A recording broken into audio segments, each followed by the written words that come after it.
반도체주 집중 매수하는 외인, 엇갈린 투심, 기관은 셀. 뭐 이렇게 말이 어려워요. 네.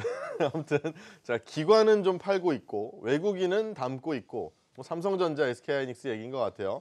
자, 오늘 새로 나오신 최익수 파트너님은 다음 주에 런칭이신데, 자, 어떠세요? 요새 뭐 삼성전자가 많이 올라왔어요. 올해 뭐 처음에 조금 꺾이더니 올해 전체로 보니까 한 8%? 이 정도 올라온 것 같더라고요. 근데 외국인이 끌어올리고 있는데 기관은 판단 말이죠. 이 상태에 대해서 우리 이제 그럼 외국인이 팔면서 다시 꺾일까요? 아니면 기관이 따라올까요? 어떻게 보세요? 일단 그 올해 날짜 이 순서대로 이제 매수 매도 수량을 좀 집계해 보면 외국인들은 한 6,700억 정도 매수를 했고 기관은 한 3천억이 조금 안 되게 매도를 했습니다. 제 생각에는 그 반도체 그 지난 아시겠지만 1월 8일에 반도체 업황이 이제 최악을 달리고 있다는 소식으로 우리가 익히 알고 있었지만 삼성전자의 4, 4분기 실적 예측치가 나왔는데 영업이익이 이제 20% 이상 감소하는 어떤 그런 최악의 쇼크적인 부분. 그리고 그 이후에 이제 각 증권사마다 시장 예측치보다 나중에 확정치가 더 내려갈 수 있다라는 얘기가 퍼졌기 때문에 원래 실적 예측치가 나오기 전에 벌써 주가는 하락하고 있죠. 그래서 작년 하반기부터 지속적으로 하락을 보였는데 이게 어떻게 보면 중첩적인 것 같습니다. 그동안 이제 반도체 경기 호황이 굉장히 사이클이 좋았고 그런 기대감 때문에 반도체 가격, 뭐 서버용 디램이라든지 낸드 플래시 이런 가격들이 굉장히 높게 형성이 됐기 때문에 그게 자연스러운 어떤 반락 과정이 아니냐. 근데 그 근거로 제시할 수 있는 게 뭐 수요 측면하고 공급 측면으로 생각이 되거든요. 근데 수요 측면 같은 경우에는 일단 그 성숙기 시장에 접어든 핸드폰, 휴대폰, 이제 스마트폰의 어떤 그런 수요 부진, 어떤 그런 부분도 작용한 것 같고요. 그 다음에 서버용 데이터 센터 이런 것들이 건설, 뭐 증설이 좀 뒤로 미루어진다는 부분.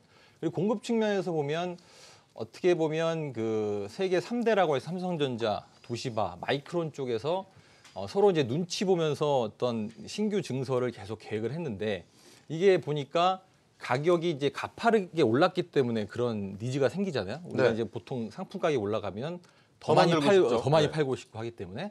근데 그런 부분이 어떻게 보면 좀 오버슈팅이 난 게 아니냐. 그리고 이제 항상 강조되는 게 공급 측면에서 그런 부분과 함께 중국의 새로운 반도체 굴기라 해가지고 이 엄청난 공급량의 증가가 시장에 항상 우려가 대두됐는데 그런 일단 하나하나씩 보면 그런 중국 측의 어떤 그런 반도체 굴기나 이런 것들은 사실 수율 문제로 직결되거든요. 수율이라고 하면은 이렇게 불량률이라고 할 수 있는데 수율 자체가 빠르게 올라오질 못하고 있습니다. 그렇기 때문에 공급량의 측면 이런 거 수요에 어떻게 보면 일시적인 가격 되게 높은 가격 때문에 형성되는 오버슈팅 가격이 자연스럽게 하락 안정화되고 있는 부분이고 이재용 삼성전자 부회장이 이제 청와대에서 강한 어떤 이제 반도체 자체로 수요의 문제는 없다 이런 얘기를 한 것이 또 이제 어떤 투자 심리를 개선을 가져다 준 것이라고 볼 수 있기 때문에 저는 일단 그 실적 쇼크가 크게 난 부분이 일시적인 어떤 그 반도체 호황의 어떤 원래 과거에 같은 경우에는 반도체 호황이 수년간 지속됐을 때는 한 2년 정도의 하락 구간을 겹치는데 앞으로 이제 본격화될 작년부터 본격화됐지만 앞으로 본격화될 5G 4차 산업 뭐 포함해서 4차 산업 혁명이 이런 수요 문제를 해결할 것이고 공급 문제는 아까 말씀드렸다시피 그렇게 급격하게 올라오지 못할 것이다. 그래서 지금 수급적인 요인은 외국인의 어떤 한 표를 줘야 되지 않을까 이렇게 생각이 됩니다. 그러니까 제가 외국인이 최근에 수급이 올라오고 있다라고 말씀을 드렸잖아요. 네네. 그러니까 앞으로 기관이 따라올 수 있을까에 대한 게 질문이었는데. 그러니까 이제 제가 전반적인 상황을 먼저 말씀을 좀 드렸는데 네. 수급적인 부분은 기관이 아까 말씀드렸다시피 외국인의 매수량에 비해서 절반 정도도 안 되고 있고요. 네. 일단 기관들은 항상 보수적으로 접근합니다. 실적에 따라서. 근데 외국인들이 항상 선도적으로 나가고 있고 반도체 ETF라든지 필라델피아 반도체 지수도 바닥에서 10에서 많게는 ETF 같은 경우 20%까지 올라 있기 때문에 외국인들은 약간 선도적인 세력이라고 볼 수 있고 기관들은 보수적이니까 나중에는 따라오지 않을까 일시적인 지금 약간 엇갈리고 있지만 나중에는 외국인의 손을 들어줘야 되지 않을까 이렇게 생각이 됩니다. 네, 알겠습니다. 최근에 있었던 외국인의 매수세에 기관이 동참할 가능성이 더 높다라는 이야기였고요. 한옥석 파트너가 볼 때는 동의하세요? 뭐 일단은 제가 볼 때는 이제 따라오기보다는 지금의 상승 자체가 어떤 네. 성격을 갖고 있냐 이게 이제 중요하지 않겠습니까?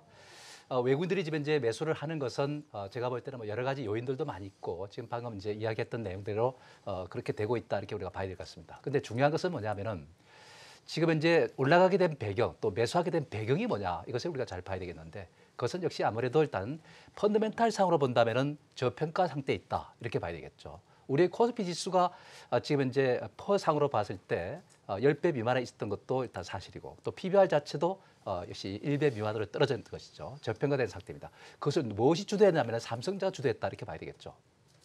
그런데 삼성전자도 지금 이제 올해 예상퍼를 갖다 우리가 봤을 때 역시 10배 미만입니다.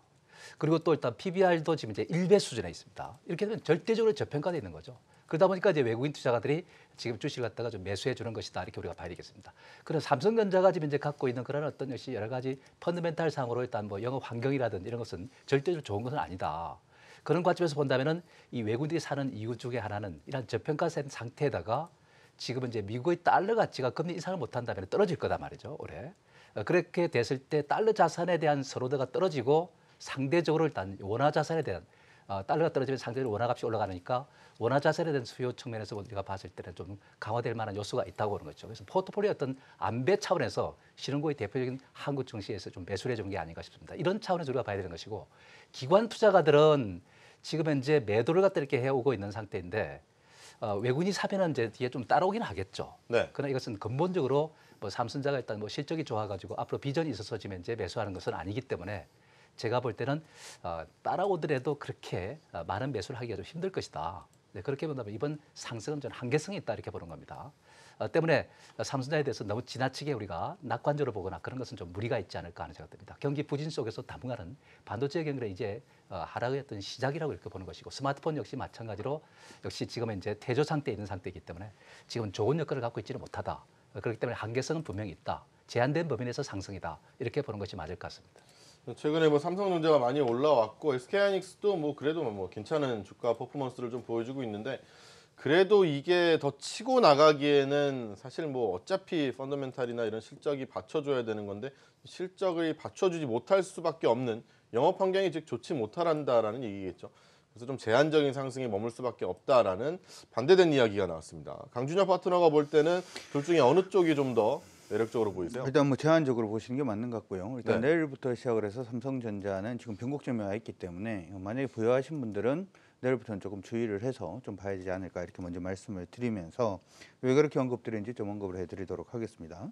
사실 이제 반도체 시황 자체는 장기적으로 굉장히 좋습니다. 예전에도 한번 말씀해 드린 것처럼 4차 산업혁명이 됐던 5G가 이제 본격적으로 시작이 되고 AI가 본격적으로 시작을 하면 기본적으로 메모리 반도체, 물론 이제 시스템 반도체라든지 아니면은 뭐 그 기본적으로는 그 시스템 반도체라든지 AI에 들어가는 그런 부분도 굉장히 중요합니다만은 메모리 쪽도 중요할 수밖에 없거든요. 그렇기 때문에 향후로 장기적으로 보면은 수요 자체가 폭발적으로 증가를 할 수는 있습니다만은 지금 단기적으로는 그 시장 자체가 아직 시작이 안 돼 있는 상태이기 때문에 공급 과잉이라든지 하는 그런 문제들은 발생을 하고 있다 이렇게 보시면 될 것 같고요.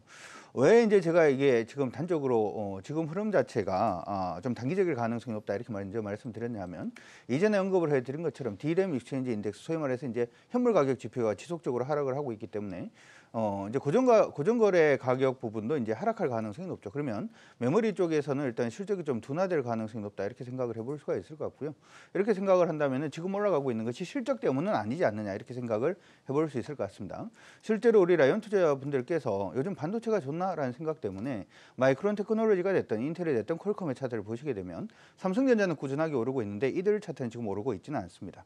근데 재밌는 것은 대만의 반도체 업체는 또 오르고 있거든요. 그러면 지금 생각을 할 게 이게 반도체에 투자를 하는 건지 나라에 투자를 하는 건지 외국인 관점에서는 나라에 좀 더 가깝다라는 의미로 들려요. 저는 나라에 좀 가깝지 않나라고 생각이 드는데 기본적으로 보면 지금 달러는 좀 약세로 가고 있죠. 유럽 같은 경우에는 브렉시트부터 시작해서 문제가 좀 있다 보니까 파운드화가 됐든 유로화가 됐든 약세 흐름이 보여줄 가능성이 높고 이렇게 생각을 하면 요즘 위엔화가 좀 강세 흐름을 많이 보여주고 있는데 그러면 위엔화 경제권 안에 있는 위엔화 환율의 영향을 많이 받는 그쪽 나라에 어떻게 보면 외국인들 자산이 지금 들어오고 있고 이게 들어오다 보니까 뭐 우리나라 들어올 때 우리나라 개인들이라든지 하는 쪽에서 매수를 하는 것처럼 종목을 보기보다는 그냥 대형주로 그냥 매수가 들어오는 형국이 아닌가 이렇게 생각이 듭니다.